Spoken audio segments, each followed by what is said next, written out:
√20 মানে কত? 4 5 20, 2√5, কারণ 2 4 কে স্কয়ার করলে বর্গমূল করলে 2 হয়।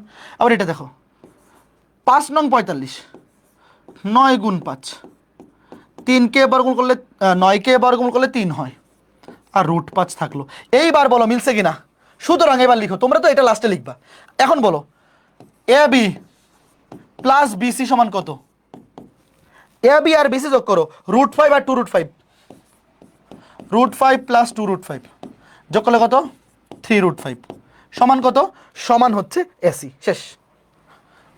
এই যে দেখো এ বি প্লাস বিসি যোগ করলে যেহেতু এসি এর সমান হয়ে গেছে, সুতরাং এবার লিখবা সুতরাং বিন্দু তিনটি একই রেখায় অবস্থিত। শেষ। কে কে বুঝছো বলো? সুতরাং লিখো, সুতরাং বিন্দু ত্রয় একই সরলরেখা। শেষ। এটা আরো দুই ভাবে করা যায়, ত্রিভুজের ক্ষেত্রফল দিয়েও করা যাবে, আবার ঢাল দিয়েও করা যাবে। আপাতত আমরা শুধু দূরত্ব নির্ণয় শিখছি, তাই দূরত্ব নির্ণয় দিয়েই করলাম। যখন তিনটা বিন্দু একই রেখায় অবস্থিত দেখাইতে বলবে, তুমি দেখাবা এ বি প্লাস বিসি যোগ করলে এসি এর সমান। এ বি প্লাস বিসি যোগ করলে যদি এসি এর সমান হয়, তাইলেই তিনটা বিন্দু একই রেখায় অবস্থিত হবে, আদারওয়াইজ হবে না। আজকে ক্লাসের লাস্ট ম্যাথ এটা, আজকের ক্লাসের প্রথম ক্লাসের লাস্ট ম্যাথ। আমাকে বলো প্রথম ক্লাসের সবগুলো ম্যাথ কে কে বুঝতে পারছো? অনেকেই প্রথম ক্লাসে মাঝখানে জয়েন করছো, অনেকেই 10 মিনিট 15 মিনিট 20 মিনিট পরে আসছো, তোমাদের বুঝতে একটু অসুবিধা হবেই। তোমরা ক্লাসটা একদম শুরু থেকে শুরু করবা। ধরো একটা ক্লাস শুরু করতে তোমার 10 মিনিট লেট হয়ে গেল, তুমি ওখান থেকে স্টার্ট না করে একদম প্রথম থেকে দেখা শুরু করবা। সেই ক্ষেত্রে তুমি ক্লাসটা ফেসবুক গ্রুপ থেকে করবা, কারণ ফেসবুক গ্রুপে ক্লাস লাইভ ক্লাস চলা অবস্থায়ও টেনে দেখা যায়, কিন্তু ওয়েবসাইটে কিন্তু লাইভ ক্লাস চলা অবস্থায় টেনে দেখা যাবে না। ক্লাসটা শেষ হওয়ার পরে রেকর্ডেড অবস্থায় টেনে দেখা যাবে। বুঝতে পারছো? Okay fine. এইবার বলো এই ম্যাথের অ্যান্সার কি হবে? লাস্ট ম্যাথ, আজকে ক্লাসে লাস্ট ম্যাথ। দেখো কি বলছে, এ বি সি একটা সমবাহু ত্রিভুজ।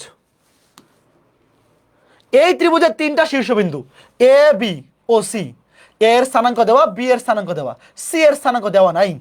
তোমাকে বলছে এ সি এর মান বের করো। আচ্ছা আমাকে বলো, এখানে এ সি এর মান বের করার জন্য কি সি বিন্দুর স্থানাঙ্ক জানা লাগবে না? সি বিন্দুর স্থানাঙ্ক দেওয়া নাই, তাহলে কি করব বলো? এসি এর দৈর্ঘ্য যদি আমি বের করতে চাই, আমার তো সি বিন্দুর স্থানাঙ্ক লাগবে। তো সি বিন্দুর স্থানাঙ্ক তো প্রশ্ন দেওয়া নাই, তাহলে কি করব? সি বিন্দুর স্থানাঙ্ক জানা লাগবে না। হ্যাঁ, very good Saiman, very good ভাইয়া। সি বিন্দুর স্থানাঙ্ক বাইর করার দরকারই নাই। কেন? দেখো এটা এ বি সি সমবাহু ত্রিভুজ। এ বি সি যেহেতু সমবাহু ত্রিভুজ, তাহলে সবগুলা বাহুর দৈর্ঘ্য সমান। সবগুলা দেখো সমবাহু ত্রিভুজ, তাহলে সবগুলা বাহুর দৈর্ঘ্য কি সমান। তাহলে এখানে এ বিন্দু দেওয়া, বি বিন্দু দেওয়া, তুমি এ বি এর দৈর্ঘ্য বের করো। ভাই এ বি এর দৈর্ঘ্য আর এসি এর দৈর্ঘ্য তো সমানই হবে। এ বি সমান বিসি সমান এসি, সবগুলা দৈর্ঘ্য সমান।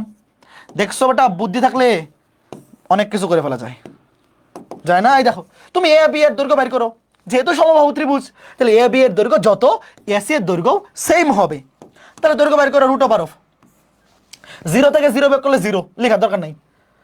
4 থেকে -4 বিয়োগ করলে 4, -4 +4 8, 8 কে স্কয়ার করলে 64, 8 কে স্কয়ার করলে কত? 64। বা এখানে তো আমরা এটাও বুঝতে পারতেছি যে ভুজ দুইটা সেম, তাহলে উত্তর হবে কোটি দুইটার বিয়োগফলের মডুলাস। 4 থেকে -4 বিয়োগ করলে 4, -4 +8, তাহলে মডুলাস অফ 8 মানে 8। তুমি এই 64 কে বর্গমূল করে এভাবে লিখতে পারো, অথবা কোটি দুইটার বিয়োগফল 4, -4 +4 8। শেষ। বলো আজকে ক্লাসটা যারা শুরু থেকে ছিল সবাই বুঝতে পারছো কিনা? আজকে ক্লাসটা যারা একদম শুরু থেকে করছো, ক্লাসটা শুরু থেকে যদি করে থাকো আশা করি বুঝতে পারছো। এবং আমি এই স্পিডেই পড়াবো, এই স্পিডেই ক্লাসের মধ্যেই নোট করতে হবে। ইন্টারমিডিয়েটে তুমি 9, 10-এর মতো অত বেশি সময় পাবা না যে একবার আগে লাইভ ক্লাস করলাম, তারপরে আবার ক্লাস শেষ হওয়ার পরে লেকচার শিট দেখে নোট করব, অত সময় পাবা না। অবশ্যই ক্লাসের মধ্যে, এবং নোটটা অত সুন্দর হওয়া লাগবে না, নিজের লেখা নিজে বুঝতে পারলেই হবে। তারপরেও আমরা ক্লাস শেষ হওয়ার পরে আমরা তো লেকচার শিট দিয়েই দিব। লেকচার শিটগুলো তোমরা ফেসবুক গ্রুপেও পাবা, ক্লাসের ক্যাপশনে, ক্লাসটা শেষ হওয়ার পর ক্লাসের ক্যাপশনে লেকচার শিট অ্যাড করে দিব, এবং ওয়েবসাইটেও পাবা। তারপরেও নিজের নোটটা যদি তুমি নিজে করে রাখো, পরীক্ষার আগে রিভিশন দেওয়া অনেক ইজি হবে। বুঝতে পারছো? নিজের নোট রিভিশন দিতে যদি 1 ঘন্টা লাগে, আর একজনের নোটিফিকেশন দিলে 3 ঘন্টা লাগবে। লেকচার শিট দেখে পড়ে যেই পড়া কভার করতে তোমার 2 ঘন্টা লাগবে, নিজের নোট পড়ে ওই পড়া 1 ঘন্টায় কভার করে ফেলা যাবে। আর নিজের হাতে লিখে একটা নোট সব সময় তোমাকে অ্যাডভান্টেজে রাখবে। ওকে, তো এই হচ্ছে ঘটনা। আমাদের একাডেমিক ব্যাচের আজকে প্রথম ক্লাস ছিল। অনেকেই হয়তো এখনও বুঝতে পারো নাই যে আমাদের এখানে কিভাবে কি হবে। কোনো সমস্যা নেই, আগামী সপ্তাহের মধ্যে সব বুঝে যাবা। প্রবলেম সলভিং ক্লাস কিভাবে হবে, উইকলি এক্সাম কিভাবে হবে, অধ্যায় শেষ হওয়ার পরে প্র্যাকটিস শিট কোথায় দেওয়া হবে, সব কিছু তুমি আস্তে আস্তে জেনে যাবা। প্যানিক করার কিছু নাই, ঠিক আছে? তারপরেও যদি বুঝতে অসুবিধা হয়, তারপরে আমাদের ডিসকাশন গ্রুপ খোলা হবে। আজকের মধ্যেই দেখবা যে ডিসকাশন গ্রুপ খুলে এই সাইকেল অনেক গ্রুপে পোস্ট দিয়ে দেওয়া হবে। ওই ডিসকাশন গ্রুপগুলোতে তোমরা ডিসকাশন, কোনো প্রবলেম যদি হয় ওখানে জানাইতে পারবা। বা আমি যখন বাড়ির কাজ দিব, প্রতি 2 ক্লাস বা 3 ক্লাস পর পর বাড়ির কাজ দিব, ওই বাড়ির কাজগুলো ডিসকাশন গ্রুপে পোস্ট দিবা। পোস্ট দিয়ে বলবা যে সব ঠিক আছে কিনা বা কোনো প্রবলেম আছে কিনা। আপাতত কেউ যদি বই কিনতে চাও ভালো, না কিনতে চাইলেও চলবে, কোনো সমস্যা নাই। বাট কেউ যদি এখনই বই কিনে ফেলতে চাও, তাহলে তোমার টার্গেট যদি ইঞ্জিনিয়ারিং হয়, তুমি কেতাবউদ্দিন স্যারের বইটা কিনতে পারো। যে কোনো লাইব্রেরিতে গিয়ে বললেই হবে যে কেতাবউদ্দিন স্যারের উচ্চতর গণিত ফার্স্ট পেপার বইটা দেন। অথবা তোমার টার্গেট যদি মেডিকেল হয়, তাইলে কেতাব স্যারের বই তোমার পড়ার দরকার নাই, তোমার অসীম কুমার শাহ স্যারের বইটা পড়লেই মোর দেন এনাফ। বা তুমি যেই কলেজে ভর্তি হবা ওই কলেজে যেই বইটা পড়াবে ওটা পড়লেই চলবে। তো কলেজে যেহেতু এখনো ভর্তি হও নাই, তুমি চাইলে এখন টার্গেট মেডিকেল হইলে অসীম কুমার শাহ স্যারের বইটা কিনবা। দোকানে গিয়ে বললেই হবে যে অসীম কুমার শাহ স্যারের বইয়ের মানে হায়ার ম্যাথ ফার্স্ট পেপার বইটা দেন। অথবা এস ইউ আহমেদ স্যারের বই আছে, রূপন্তী পাবলিকেশনের বই আছে, এগুলো ভালো। বাট যাদের টার্গেট ইঞ্জিনিয়ারিং, তোমরা কেতাব স্যারের বইটা ফলো করতে পারো। আদারওয়াইজ যাদের টার্গেট ভার্সিটি বা মেডিকেল, তোমাদের কেতাব স্যারের বই ফলো করার দরকার নেই, তোমরা অসীম কুমার শাহ স্যারের বইটা কিনে আপাতত পড়া শুরু করো। তারপরে কলেজে যেই বইটা ফলো করবে ওইটা ফলো করলেই এনাফ। বাট আমরা ক্লাসে যেভাবে পড়াবো, আমরা ক্লাসে সকল বইয়ের কন্টেন্ট একসাথে মিক্স করে পড়াবো। কাজেই তুমি যেই বই ফলো করো আমাদের সাথে তুমি মিল করে পড়তে পারবা, কোনো অসুবিধা হবে না। ওকে, ঠিক আছে। তো সবাই ভালো থাকো, সুস্থ থাকো। আজকে ক্লাসটা এ পর্যন্তই, হ্যাঁ? আর বইগুলা, বাজারের বইগুলা 95% সেম। সবগুলা বইয়ের কন্টেন্ট 95% সেম। বড় জোর 5% ম্যাথ এদিক সেদিক আছে। ওগুলো যেগুলো প্রয়োজনীয় আমরা ক্লাসের মধ্যেই করে দিব। তোমার বই নিয়ে চিন্তা করার দরকার নাই। আমাদের ক্লাস লেকচার অধ্যায় শেষ হওয়ার পরে প্র্যাকটিস শিট সলভ করো, আর বাইরে কিচ্ছু লাগবে না। বাট নিজে বাড়ির কাজ করার জন্য বা বাসায় প্র্যাকটিস করার জন্য যে কোনো একটা রাইটারের বই কিনলেই চলবে। তো আপাতত 2টা বইয়ের অপশন, আমি আবার বলতেছি 2টা বইয়ের অপশন। ইঞ্জিনিয়ারিং টার্গেট হলে কেতাব স্যারের বইটা কিনে ফেলো যদি ইচ্ছা থাকে কেনার। যদি মনে হয় যে আমি কলেজ শুরু হওয়ার পরে কিনবো, কোনো সমস্যা নেই। মানে আমি যখন বাড়ির কাজ দিব বই থেকে ছবি তুলেই দিব। কাজে তোমার বই না থাকলেও তুমি পিডিএফ দেখে বাড়ির কাজ করতে পারবা।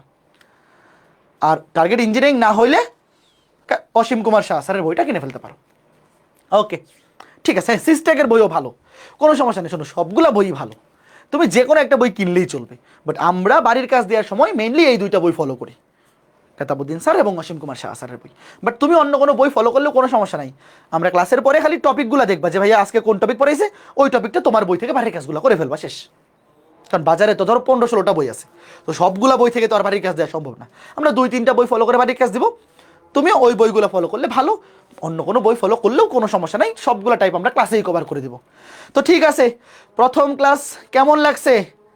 অনেকেই বলতেছিল ভাই একটু আস্তে পড়ান। শোনো, বেশি আস্তে পড়ানো যাবে না, তোমার ক্লাসে মনোযোগী থাকতে হবে। আরও বেশি আস্তে পড়াইলে দেখা যাবে যে ক্লাস অনেক বড় হয়ে যাচ্ছে একই টপিক পড়াইতে। আমি যে স্পিডে পড়াইছি ক্লাস করতে থাকো, আমার 4-5টা ক্লাস করো, করার পরে দেখবা যে এই স্পিডেই তুমি অভ্যস্ত হয়ে গেছো, বুঝতে পারছো? বাট ক্লাসের মধ্যে মনোযোগী হইতে হবে, এবং এই মাঝখানে জয়েন করা যাবে না যে ভাই 30 মিনিট পরে জয়েন করছি, এই ম্যাথ বুঝতেছি না, তাহলে তো তুমি পারবাই না, বুঝবাই না। শুরু থেকে ক্লাসগুলো করবা। আর যদি এরকম হয় যে শুরু থেকে ক্লাস করেও একটা ম্যাথ বুঝতেছো না, যে ভাই সবাই বুঝতেছে আমি বুঝতেছি না, মন খারাপ করার কিছু নাই। ক্লাসটা শেষ হওয়ার পরে, ক্লাসটা তো রেকর্ডে থাকবেই, ওই অংশটা আরেকবার দেখে ফেলবা। অনেকের এরকম হয় যে ভাই কেউ একবারে দেখেই বোঝে যায়, আবার তুমি 2বার দেখে বুঝো বা 3বার দেখা লাগে, সেক্ষেত্রে ওই অংশটুকু একটু টেনে কষ্ট করে দেখে ফেলবা, বুঝতেছো? অন্যরা 3 ঘন্টা পড়লে তুমি 6 ঘন্টা পড়বা, 4 ঘন্টা 5 ঘন্টা পড়বা, একটু বেশি পড়বা, একটু বেশি ইফোর্ট দিবা, তাহলেই হয়ে যাবে। তো ঠিক আছে, তোমাদের সাথে আমাদের আজকে ক্লাসের মাধ্যমে যাত্রা শুরু হইলো।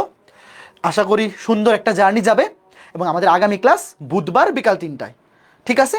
কাজেই যারা এখনও ওয়েবসাইটে অ্যাক্সেস পাওনি, আর্কাইভ ক্লাসগুলোও এই সপ্তাহের মধ্যে আপলোড হয়ে যাবে। বাট সাইকেল একে তোমাদের রেকর্ডের ক্লাসগুলো করার দরকার নাই, মানে 25 ব্যাচের ক্লাসগুলো তো আর্কাইভ সেকশনে আপলোড দেওয়া হবে এই সপ্তাহের মধ্যেই। যেহেতু তোমাদের সাইকেল 1 কলেজের ফার্স্ট সেমিস্টার পরীক্ষার আগেই আমরা